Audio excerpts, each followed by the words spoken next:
मैं बहुत अच्छे से समझ सकता हूं कि इस समय आप लोग सीबीएसई प्राइवेट कैंडिडेट्स फॉर्म 2025 को लेके काफ़ी ज़्यादा परेशान हैं। फॉर्म्स कब आएंगे, कैसे फिल करना है, किन गलतियों को करने से बचना है, क्योंकि आपको पता ही है कि अगर हम फॉर्म फिलिंग में गलती करते हैं तो ऐसे में हमारे फॉर्म्स रिजेक्ट हो जाते हैं। सच बता रहा हूँ, पिछले साल भी बहुत सारे स्टूडेंट्स के हुए थे। ठीक है, तो उनने क्या गलतियां की थी इस वीडियो में आपको बताऊंगा। क्या प्रैक्टिकल भी होंगे, कुछ सब्जेक्ट में प्रैक्टिकल की फीस भी लग रही है, तो क्यों लग रही है, ठीक है, ये सारी चीज़ आपको बताने वाला हूँ। एक डाउट और है कि भैया जो हम एग्जाम देंगे अभी एज अ प्राइवेट कैंडिडेट, हमारी जो मार्कशीट आएगी उसमें सभी सब्जेक्ट होंगे या फिर सिर्फ वो सब्जेक्ट होंगे जिसका हम अभी एग्जाम देंगे। सारे के सारे डाउट्स इस वीडियो में आपके सॉल्व होने वाले हैं। बता रहा हूँ सर, वीडियो थोड़ी सी लंबी होगी, लेकिन वीडियो देखने के बाद आपकी सारी की सारी प्रॉब्लम्स सॉल्व हो जाएंगी, सारे के सारे डाउट्स आपके सॉल्व हो जाएंगे। एंड तक देखिएगा वीडियो, और इस वीडियो में जो भी चीज़ बताऊंगा वो खुद सीबीएसई ने बताया है। ठीक है, प्रॉपर सर्कुलर जारी किया है, एक एक पॉइंट आपको इन डेप्थ एक्सप्लेन करने वाला हूँ। पहली बार अगर आप आ रहे हो हर्षित की पढ़ाई पर तो तुरंत सब्सक्राइब कर लो, साथ ही बेल आइकन को प्रेस, क्योंकि आपको पता ही है जैसे फॉर्म रिलीज होंगे मैं लाइव सिखाऊंगा कैसे फॉर्म को फिल करते हैं स्टेप बाय स्टेप। ठीक है, बिल्कुल फ्री ऑफ कॉस्ट यूट्यूब पर आपको सिखाऊंगा कैसे फॉर्म को फिल किया जाता है। आप चाहें तो खुद से फिल कर सकते हैं, किसी को पैसे पे करने की जरूरत आपको नहीं पड़ेगी। ठीक है, आइए वीडियो को करते हैं स्टार्ट। तो देखो, सीबीएसई ने ये सर्कुलर जारी किया था 11 सितंबर 2024 को, किसके regarding submission of examination forms by private students for class 12 2025, 10th के लिए भी है। ठीक है, काफ़ी सारे स्टूडेंट्स पूछ रहे थे कि भैया प्राइवेट कैंडिडेट्स के एग्जाम कहाँ होंगे, कैसे होंगे, कब होंगे। देखो, सीबीएसई ने खुद क्लियर कर दिया, the central board of secondary education will hold the examinations for the following categories of private students. कब होंगे देख लो, फरवरी, मार्च, अप्रैल 2025 along with the boards main examination 2025। ये चीज़ मैंने आपको पहले भी बताई थी, सीबीएसई ने भी क्लियर कर दी।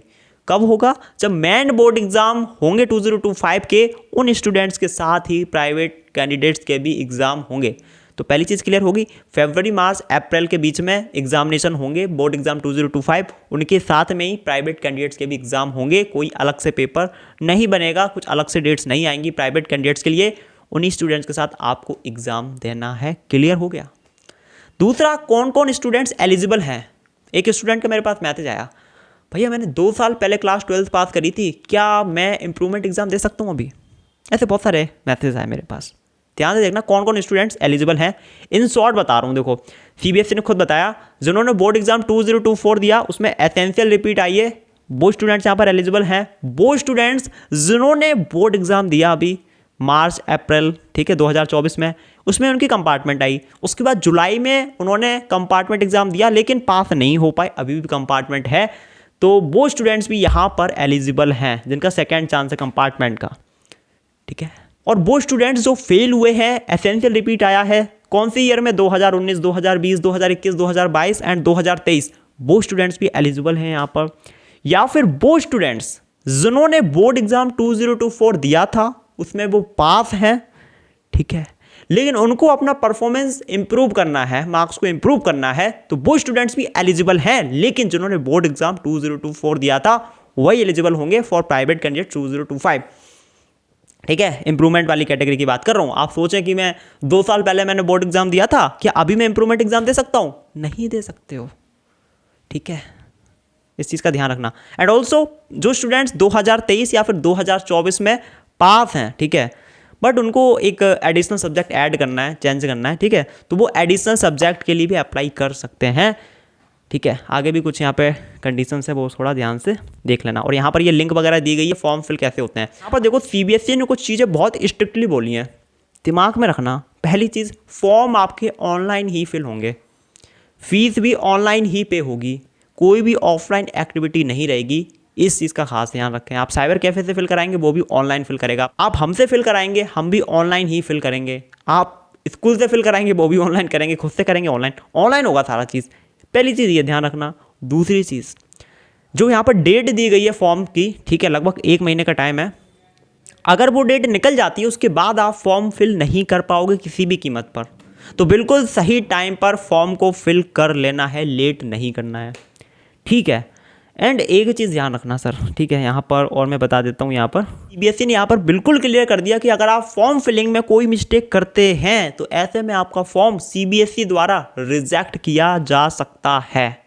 सही से फिल करना है सर, ठीक है। काफ़ी सारे स्टूडेंट बोलेंगे अरे तो गलत फिल हो गया तो क्या हुआ, उसको सुधारने का भी तो ऑप्शन मिलेगा। हाँ, नहीं मिलेगा। अगर आप गलत इन्फॉर्मेशन देते हैं तो रिजेक्ट हो जाएगा, ठीक है, और दोबारा उसको सुधारने का ऑप्शन नहीं मिलेगा। इस चीज़ का खास ध्यान रखना, इसलिए फॉर्म फिल एकदम सही से करना है। ध्यान से वीडियो को देखिएगा, ठीक है। हमसे फिल कराना है तो कैसे करा सकते हैं, वीडियो क्लास में बताऊँगा, देखना ध्यान से। काफ़ी सारे स्टूडेंट्स बोल रहे थे भैया मैं ना पहले यूपी में रहता था, ठीक है, और वहीं मैंने एग्ज़ाम दिया बोर्ड का, अब मैं फ़िलहाल दिल्ली में रह रहा हूँ, ठीक है, तो क्या मैं एज अ प्राइवेट कैंडिडेट अगर एग्ज़ाम देता हूँ तो क्या मैं दिल्ली में दे सकता हूँ? सीबीएसई ने क्लियर कर दिया, the examination centre will be allocated as per the choice of the city filled in the online form, ठीक है। जो आप फॉर्म फिल करेंगे ऑनलाइन, उसमें जो आप सिटी बताएंगे उसी सिटी के आसपास आपको एग्जामिनेशन सेंटर अलोकेट किया जाएगा, ठीक है, ध्यान रखना। और एक बार जहाँ सेंटर मिलेगा वहीं जाना पड़ेगा, चेंज नहीं होगा, इस चीज़ का भी खास ध्यान रखना, ठीक है। और काफ़ी सारे स्टूडेंट्स ऐसे होते हैं मैं बताता हूँ, फॉर्म फिल कर दिया उनने, एप्लीकेशन आईडी जनरेट होगी लेकिन फ़ी पे नहीं करी।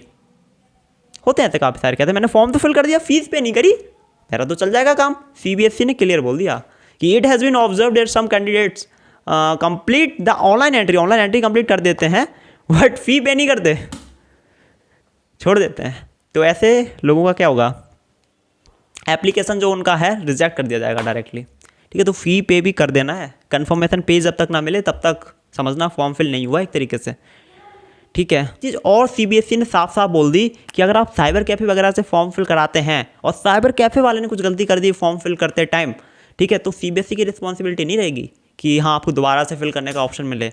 इस चीज़ का खास ध्यान रखना। मैं भी अगर किसी का फॉर्म फिल करता हूँ ना, सारी इन्फॉर्मेशन प्रॉपर एक बार नहीं 2-4 बार चेक करा लेता हूँ स्टूडेंट्स, उसके बाद ही फॉर्म सबमिट करता हूँ, ठीक है। तो इस चीज़ का खास ध्यान रखना। साइबर कैफे वाले कुछ होते हैं जल्दी चक्कर में मिस्टेक कर देते हैं, तो वो चीज़ का खास ध्यान रखना। जिससे भी आप फिल करा रहे हो, चाहे मेरे से करा रहे हो या खुद से कर रहे हो या किसी और से करा रहे हो, प्रॉपर इन्फॉर्मेशन चेक कर लेना सही है कि नहीं, सही से फिल होना चाहिए सर, क्योंकि दोबारा ऑप्शन नहीं मिलेगा। समझ में, पूरे साल की बात होती है, थोड़ा करना चाहिए, ठीक है। अब सीबीएसई ने यहाँ पर एलिजिबिलिटी क्राइटेरिया बता दिया, वो तो पता ही कि कौन कौन एलिजिबल हैं, लेकिन किसको कौन सी कैटेगरी चूज़ करनी है वो ध्यान से देखना। जब आप ऑनलाइन फिल करोगे ना फॉर्म, ठीक है, तो वहाँ पर अलग अलग कैटेगरी होती हैं, कंपार्टमेंट होती है, फेलियर होती है, इंप्रूवमेंट होती है। तो आपकी कैटेगरी कौन सी होगी वो चीज़ यहाँ पर ध्यान से देख लो। सबसे पहले यहाँ पर कैटेगरी है फुल सब्जेक्ट, ठीक है। सभी सब्जेक्ट के अगर आप एग्जाम देना चाह रहे हैं तो कौन सी कैटेगरी चूज़ करनी है, फेलियर वाली, सभी सब्जेक्ट के एग्जाम देने अगर तो। अच्छा, यहाँ पर कौन कौन जा सकते हैं, देखो वो स्टूडेंट्स जिनके रिजल्ट में क्या आया है, जो उन्होंने बोर्ड एग्जाम 2024 दिया उसमें एसेंशियल रिपीट आया है, तो वो कौन सी कैटेगरी में जाएंगे, फेलियर वाले में। और फेलियर में जाएंगे सभी सब्जेक्ट के उनको एग्जाम दोबारा देने पड़ेंगे। क्या प्रैक्टिकल भी दोबारा देने पड़ेंगे, बताऊंगा आगे, ध्यान से देखिएगा। और वो स्टूडेंट्स जिनका 2019, 2020, 2021, 2022 या 2023 में एसेंशियल रिपीट आया था, वो स्टूडेंट भी यहाँ पर जा सकते हैं, फेलियर वाली कैटेगरी में जाना ही पड़ेगा इन दोनों लोगों को, ठीक है। और देखो काफ़ी सारे स्टूडेंट्स ऐसे होते हैं पूरी साल स्कूल जाते हैं, पढ़ाई लिखाई करते हैं एकदम बढ़िया, एडमिट कार्ड भी उनका आ जाता है, लेकिन जब एग्ज़ाम चल रहे होते हैं ना वो बीमार हो जाते हैं, कुछ ऐसी इमरजेंसी पड़ जाती है, ठीक है, मेडिकल इमरजेंसी हो गई जिस चक्कर में वो एग्ज़ाम नहीं देने जा पाए। तो ऐसे स्टूडेंट्स का क्या होगा, तो सीबीएसई ने ऐसे स्टूडेंट्स को बोला है कि वो भी फेलियर वाली कैटेगरी में यहाँ पर अप्लाई कर सकते हैं और एग्ज़ाम दे सकते हैं, लेकिन वो जो एग्जामिनेशन में बैठे नहीं थे, ठीक है, क्योंकि उस टाइम मेडिकल इमरजेंसी कुछ आ गई थी, उनके एडमिट कार्ड वगैरह प्रॉपर आए थे वो स्टूडेंट्स, ठीक है। अटेंडेंस वगैरह नहीं, अटेंडेंस का अलग चीज़ होता है। और हाँ, इस कैटेगरी में कंपार्टमेंट वाले स्टूडेंट भी जा सकते हैं अगर चाहें तो। अब एक स्टूडेंट मेरे को मैसेज कर रहा था, भैया मेरी ना कंपार्टमेंट आ रखी रिजल्ट में, मैंने कहा तो दे दो कंपार्टमेंट वाले सब्जेक्ट का एग्जाम। कह रहा नहीं भैया मैं तो सोच रहा हूँ सभी सब्जेक्ट का एग्जाम दोबारा ही दूंगा अब, लेकिन कंपार्टमेंट वाली कैटेगरी में सिर्फ 1 या 2 सब्जेक्ट देने का ऑप्शन मिलता है। तो उनके लिए सीबीएसई ने यहाँ पर बोल दिया है कि वो स्टूडेंट जिनकी कंपार्टमेंट आई है और वो चाह रहे हैं कि सभी सब्जेक्ट के एग्जाम दोबारा देना, तो ऐसे में वो स्टूडेंट्स भी फेलियर वाली कैटेगरी में अप्लाई कर सकते हैं। क्लियर हुआ सर, ठीक है। दूसरी कैटेगरी है कंपार्टमेंट तो पता ही, ओवरऑल रिजल्ट में अगर कंपार्टमेंट लिखा हुआ है तो ऐसे में आप कंपार्टमेंट दे सकते हैं। क्लास 12th में 1 सब्जेक्ट देने का ऑप्शन मिलता है, लेकिन 2 का भी मिलता है। जिनके पास 5 सब्जेक्ट हैं क्लास 12th में, वो 1 सब्जेक्ट का कंपार्टमेंट एग्जाम दे सकते हैं, और अगर 2 में कंपार्टमेंट आएगी ना तो उनकी एसेंशियल रिपीट ही आएगी ना, ठीक है। लेकिन जिन स्टूडेंट के 6 सब्जेक्ट हैं क्लास 12th में, वो 2 सब्जेक्ट के कंपार्टमेंट एग्जाम दे सकते हैं कंपार्टमेंट वाली कैटेगरी में। ध्यान रखना ये चीज़, बहुत सारे मैसेज आए इससे रिलेटेड। उसके बाद आती है बात इम्प्रूवमेंट की, ठीक है। इंप्रूवमेंट वाली एक कैटेगरी मिलती है प्रॉपर। इंप्रूवमेंट में वही स्टूडेंट जा सकते हैं जो पास हुए हैं बोर्ड एग्जाम 2024 में, बोर्ड एग्जाम 2024 में 2025 के लिए अप्लाई कर रहे हैं ना एज अ प्राइवेट कैंडिडेट, तो इसी ईयर पास किया होना चाहिए। ठीक है, आप सोचो कि 2 साल पहले मैंने पास किया था बोर्ड एग्जाम, अभी मैं दे दूँ इंप्रूवमेंट में, नहीं दे पाओगे। ठीक है, अब यहाँ पर देखना CBSE ने एक गलती कर दी, क्या कर दी, only such student who have pass the examination of the board in 2023, यहाँ पे 2023 की जगह 2024 होगा, देखो नीचे 2024 लिखा है ना, तो ये थोड़ी सी मिस्टेक हुई CBSE, कोई बात नहीं। उसके बाद एक कैटेगरी आपको और मिलती है एडिशनल सब्जेक्ट की। ठीक है, तो यहाँ पर आप एडिशनल सब्जेक्ट का एग्जाम देना चाह रहे हैं कोई और, ठीक है, चेंज करना चाह रहे हैं, आप कर सकते हैं, लेकिन कुछ चीज़ ध्यान रखना है एडिशनल सब्जेक्ट की।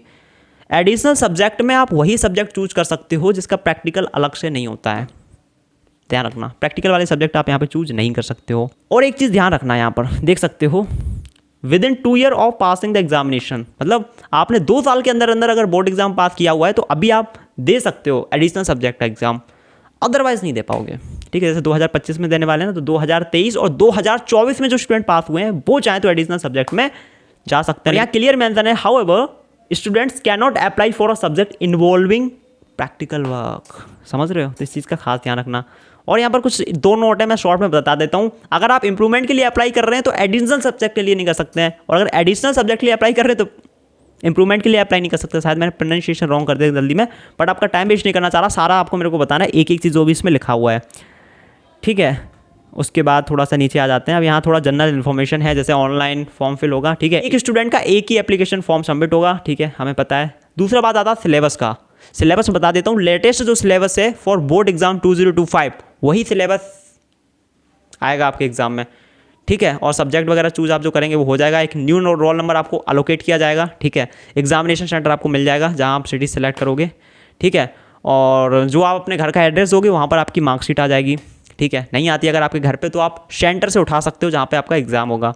ठीक है, पेमेंट वगैरह सब ऑनलाइन होगा। अब एक बहुत इंपॉर्टेंट चीज़ यहाँ पर देखना, काफ़ी सारे स्टूडेंट्स फॉर्म फिल करना चाहते हैं खुद से, लेकिन होता क्या है, वो अपनी फ़ोटो वगैरह क्लिक कर लेते हैं, सिग्नेचर का फ़ोटो क्लिक कर लेते हैं, उसके बाद अपलोड करने जाते हैं, अपलोड होती ही नहीं है।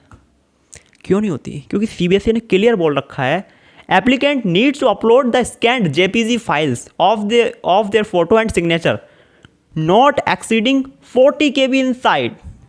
ठीक है, 40 KB से ज़्यादा की साइज़ नहीं होनी चाहिए आपकी फ़ोटो की। ठीक है, सिग्नेचर का फोटो है, आपका फोटो है, 40 KB से ज़्यादा उसकी साइज़ नहीं होनी चाहिए। अब हमारे पास लोग फॉर्म फिल कराने आते हैं, फ़ोटो भेजते हैं, अपना साइज़ ज़्यादा होता है, फिर हमें उसका साइज़ कम करना पड़ता है। तो ये चीज़ खास ध्यान रखना। और फोटो वाले सेक्शन में फ़ोटो अपलोड करना है अपना, सिग्नेचर वाले में सिग्नेचर करना है। एक स्टूडेंट ने क्या किया था पिछले साल, दोनों में अपना फ़ोटो अपलोड कर दिया था, कुछ स्टूडेंट ने उल्टा कर दिया था, सिग्नेचर वाले में अपना कर दिया, फिर उनका उल्टा छप के आया उसमें। तो ऐसी गलतियाँ मत करना। अगर प्रॉपर इन्फॉर्मेशन है तभी फॉर्म फिल करना, ध्यान से सोच समझ के। हालांकि मैं सिखा दूंगा, टेंशन नहीं लेने का। ठीक है, और यहाँ पर थोड़ा सा हम नीचे आते हैं, तो यहाँ पर काफ़ी सारे स्टूडेंट का एक डाउट था, भैया एक बात बताओ, हमारी जो नई मार्कशीट आएगी उसमें सभी सब्जेक्ट होंगे या सिर्फ वो सब्जेक्ट होगा जिसका हम एग्जाम देंगे? ये भी CBSE ने बिल्कुल क्लियर कर दिया। यहाँ पर मैंने तो पहले ही क्लियर कर दिया था, CBSE ने भी क्लियर कर दिया। क्या क्लियर कर दिया, जरा ध्यान से देखिएगा। ठीक है, तो वो CBSE ने क्लियर बोल दिया, candidates appearing for improvement of performance और फॉर एडिशनल सब्जेक्ट, वो स्टूडेंट्स जो इंप्रूवमेंट के लिए फॉर्म फिल कर रहे हैं या फिर एडिशनल सब्जेक्ट के लिए, will be issued a separate fresh marksheet. एक नया मार्कशीट तो मिलेगा, वो तो ठीक है, लेकिन certificate reflecting only the marks obtained in the said examination. जिस सब्जेक्ट का एग्जाम देंगे इंप्रूवमेंट वाली कैटेगरी में, सिर्फ उस सब्जेक्ट की मार्कशीट मिलेगी सर। जो पुरानी मार्कशीट ऑलरेडी है जिसमें आप पास हो, वो भी आपके पास रहेगी, प्लस आपको एक नई मार्कशीट मिलेगी, लेकिन उसमें वही सब्जेक्ट होगा जिसका आप अभी एग्जाम दोगे इंप्रूवमेंट के लिए। इस चीज़ का ध्यान रखना। ये बात रही इंप्रूवमेंट वालों के लिए, आपकी 2 मार्कशीट हो जाएंगी, एक पुरानी वाली एक नई वाली। जैसे कि पुराने वाले मार्कशीट में आपके 5 सब्जेक्ट हैं, आप 5 में पास हो। ठीक है, नीचे लिखा है पास।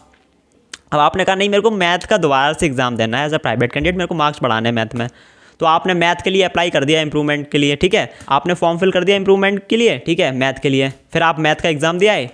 फिर क्या होगा, CBSE नई मार्कशीट आपको देगी, लेकिन सिर्फ उसमें मैथ का सब्जेक्ट होगा। ठीक है, इंप्रूवमेंट वालों की बात हो रही है। लेकिन कंपार्टमेंट वालों की बात करी जाए तो इनके लिए उल्टा होता है सर। कंपार्टमेंट वालों के लिए क्या होती है, उनकी दूसरी मार्कशीट, ये देखो पॉइंट है, मैं पूरा पढ़ के नहीं बता रहा हूँ। कंपार्टमेंट वालों का क्या होता है, उनको भी नई मार्कशीट मिलती है, लेकिन उसमें सभी सब्जेक्ट होते हैं। समझने की कोशिश करना। अभी आपकी कंपार्टमेंट लगी, ठीक है, आपने फिर कंपार्टमेंट दिया, फिर से कंपार्टमेंट ही लगी, तो एक मार्कशीट मान लो कंपार्टमेंट वाली है, ठीक है।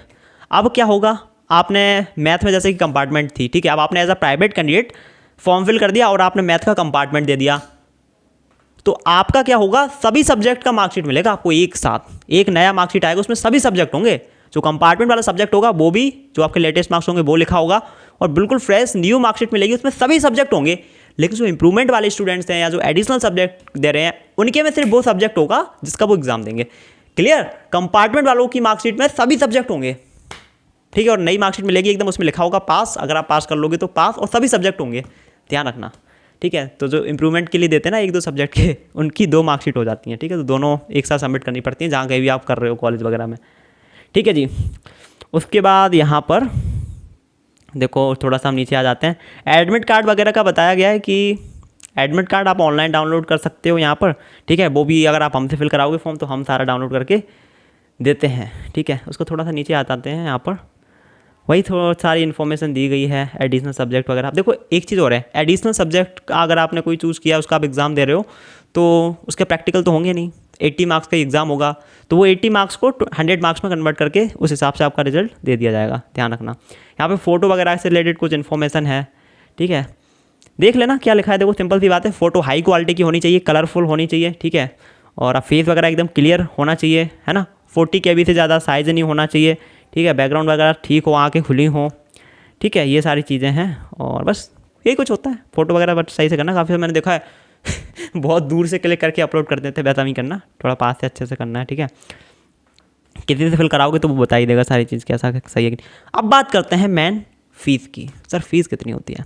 देखो अगर आप खुद से फॉर्म फिल करते हो तो आपको सिर्फ CBSE की फ़ी पे करनी पड़ेगी, बट अगर आप किसी से करा रहे हैं, जैसे आप साइबर कैफ़े पे जाके कराएंगे तो वो अपना फ़ीस लेगा, बिकॉज वो आपका पूरा फॉर्म फिल करेगा, समझ रहे हो।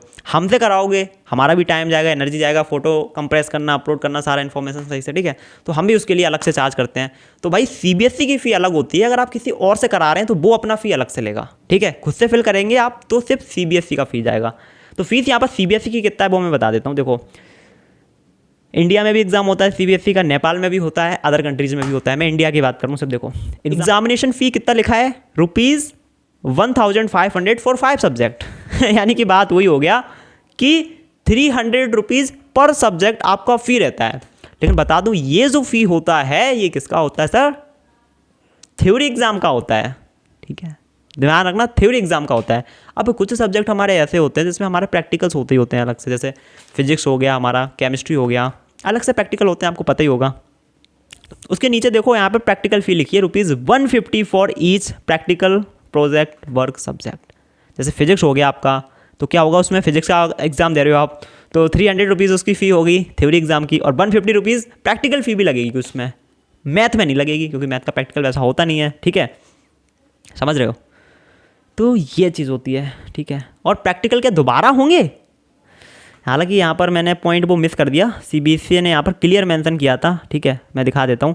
देखो मैं पढ़ के नहीं बता रहा हूँ, लेकिन CBSE ने क्लियर यहाँ पर मेंशन किया हुआ है कि जो मार्क्स हैं आपके वो कैरी फॉरवर्ड होंगे, प्रैक्टिकल दोबारा कंडक्ट नहीं किया जाएगा। आप ऑलरेडी अपने मेन बोर्ड एग्जाम में प्रैक्टिकल दिया तो उसमें आप पास हैं, तो वही मार्क्स आपके कैरी फॉरवर्ड हो जाएंगे, दोबारा आपका प्रैक्टिकल नहीं होगा।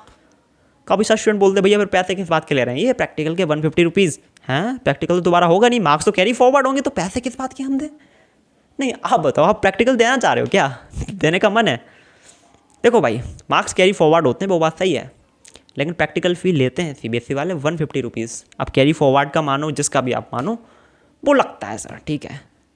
जैसे मैथ का सब्जेक्ट है, इंग्लिश का है, इसमें नहीं लगता, ठीक है, बिकॉज उसका प्रैक्टिकल होता नहीं है, एक्चुअल में इंटरनल असेसमेंट टाइप होता है, ठीक है। फिजिक्स केमिस्ट्री है, इसका लगता है ₹150 फॉर प्रैक्टिकल। प्रैक्टिकल दोबारा नहीं होता, मार्क्स कैरी फॉरवर्ड हो जाते हैं, बट यस फ़ी तो भाई लगता ही है।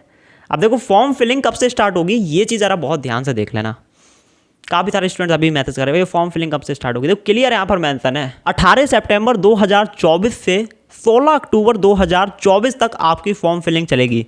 ध्यान से 18 सितंबर से स्टार्ट होगी और 16 अक्टूबर तक चलेगी। अब यहाँ पर CBSE की एक गलती देखो, 18/9/2024, ठीक है, 18 सितंबर 2024 कब तक चलेगी? 16/10/2023, 2024 से 2023। तो थोड़ा सा गलती हो गया, CBSE बाई मिस्टेक। यहाँ पे भी 2023 लिख दिया, 2024 होना चाहिए था। हो जाती है गलती, कोई बात नहीं, हमसे भी होती है, आपसे भी होती है, सभी से होती है, तो हो गई गलती। बट थोड़ा देखने वाली बात है कि गलती है, ठीक है। और लेट फी वगैरह का भी यहाँ पर नीचे दे रखा है 18 से लेके 24, ठीक है, लेट फी। हालांकि लेट आप करना ही मत, टाइम से फिल कर लेना।